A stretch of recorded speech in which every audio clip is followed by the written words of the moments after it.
আসসালামু আলাইকুম প্রিয় বন্ধুরা, সবাই কেমন আছেন? এই গাছ থেকে ফল সংগ্রহ করছি, আর ফলটা পড়ে গেছে খালের মধ্যে। বাগানে এখন ফলও কম পাওয়া যাচ্ছে, অনেক বড় একটা গর্ত।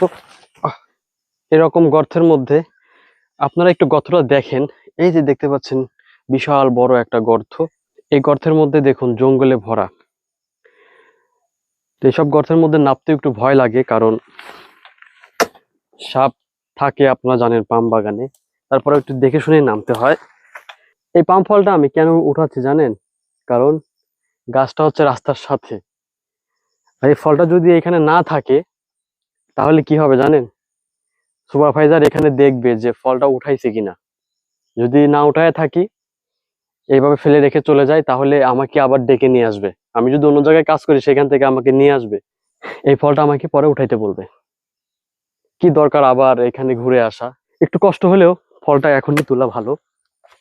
এই জন্যই এই যে ফলটা হচ্ছে উঠাই নিলাম।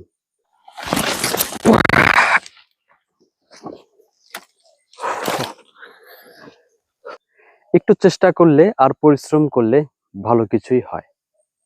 আমি এই যে একটু চেষ্টা করলাম, পরিশ্রম করলাম, এই যে পাম ফলটা গর্তের থেকে উঠিয়ে নিয়ে এসে আমি রাস্তায় রাখলাম। এই পাম ফলটা হচ্ছে আপনার গাড়িতে লোড করা হবে, গাড়িতে করে নিয়ে গিয়ে ফ্যাক্টরিতে বিক্রি করা হবে। বিক্রির পরে কিন্তু হচ্ছে আমরা টাকা পাবো। পাশাপাশি এই পাম ফল থেকে তেল বের হবে, সেই তেল বিক্রি হবে, কোম্পানি লাভ করবে।